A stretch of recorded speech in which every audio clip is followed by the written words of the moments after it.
2025 წლის 22 მაისს დილის 5 საათსა და 32 წუთზე ნორვეგიის ქალაქ ბინესეტში ტრონჰეიმის ფიორდის მახლობლად სატვირთო გემი მეჩევზე შეჯდა და საცხოვრებელი სახლის ეზოში აღმოჩნდა, სახლიდან სულ რაღაც 7 მეტრში. შეჯახების დროს სახლის მეპატრონეს ეძინა და შემთხვევის შესახებ მხოლოდ დილით შეიტყო, როცა უზარმაზარი გემი ფანჯრიდან დაინახა. ადგილობრივმა პოლიციამ გემზე ასვლისათნავე დაკითხა ეკიპაჟის 16-ვე წევრი და ჩაატარა ალკოჰოლური თრობის ტესტი, რის შედეგადაც ეკიპაჟის არც ერთ წევრს არ ამოსვლია დადებითი პასუხი. ამ დროისთვის გამოძიების წინასწარი შედეგების მიხედვით, გემის მორიგი ოფიცერს, რომელიც იმ დროს სანავიგაციო ვახტაზე იმყოფებოდა, სავარაუდოდ ჩაეძინა და ვერ მოახერხა გემის კურსის რეგულირება ფიორდში შესვლისას. პოლიციამ მას ბრალი წაუყენა სამსახურეობრივი მოვალეობისადმი გულგრილობაში.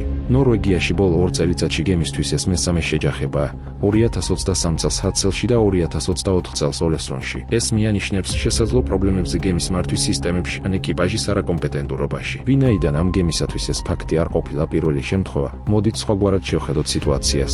სალტენის შემთხვევაში საქმე არ გვაქვს მხოლოდ ერთი პიროვნების შეცდომასთან, არამედ დიდი ალბათობით სისტემურ სიბრმავესთან. თანამედროვე გემები აღჭურვილია უახლესი ნავიგაციური ტექნოლოგიებით, რაც თავისთავად კარგია, მაგრამ ხშირად ამ ტექნოლოგიებზე იმდენად ბევრი იმედებია დამყარებული, რომ ადამიანის მონიტორინგი და ყურადღება მოდუნებულია. ინციდენტის ერთ-ერთ მიზეზად თამამად შეიძლება დასახელდეს უყურადღებობა და საქმის მიმართ გულგრილობა. მედიასა და სოციალებში ინციდენტის მიზეზად სახელდება მორიგი ოფიცრის ჩაძინება, თუმცა მნიშვნელოვანია ეს მივიჩნიოთ არა საბოლოო მიზეზად, არამედ სიმპტომად, რომელიც გვიჩვენებს უფრო ღრმა პრობლემებს. მისი ფიზიკური და ფსიქოლოგიური დაღლილობა, რაც გამოწვეულია ზედმეტი სამუშაო საათებით, რადგან გამოცდილ მეზღვაურებს კარგად მოგეხსენებათ პატარა ზომის გემებისათვის, რას ნიშნავს ყოველ რამდენიმე საათში ერთხელ სხვადასხვა პორტებში შესვლა-გამოსვლა.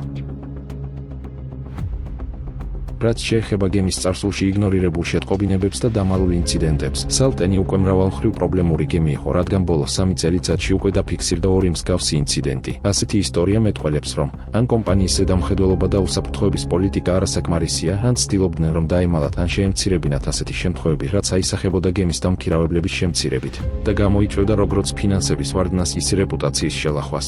სწორედ ეს მიზეზებია, რაც შემდეგ იწვევს ცუდ შედეგებს.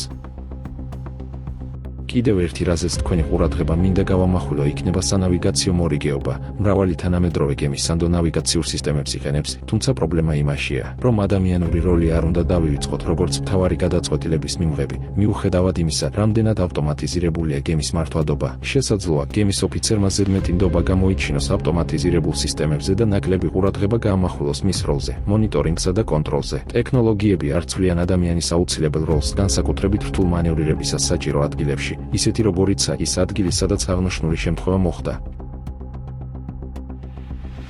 სალტენის მეჩეთზე შეჯდომის ინციდენტი არ უნდა ჩაითვალოს მხოლოდ ერთჯერად შეცდომად ან ერთი მორიგი ოფიცრის ინდივიდუალურ პასუხისმგებლობად. ეს შემთხვევა წარმოადგენს გაფრთხილებას მთელი საზღვაო ინდუსტრიისთვის იმ სისტემური სისუსტეების შესახებ, რომლებიც უკავშირდება გადაღლილობას, ავტომატიზაციის ბრმად ნდობას, უსაფრთხოების კულტურის დეფიციტს და ტექნიკურ თუ ფსიქოლოგიურ უყურადღებობას.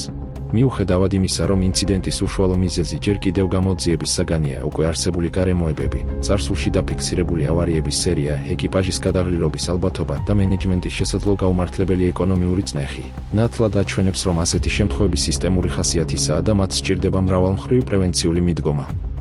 ამ ინციდენტიდან თითოეულმა მომავალმა მეზღვაურმა, კაპიტანმა, მენეჯერმა და მსხვილმა საზღვაო კომპანიამ უნდა გაიგოს მთავარი გაკვეთილი. ტექნოლოგია ვერ შეცვლის ადამიანურ დაკვირვებას, ხოლო უსაფრთხოება იწყება პროფესიონალიზმით, სწორად გადანაწილებული პასუხისმგებლობით და ფსიქოლოგიურად გაწონასწორებული ეკიპაჟით.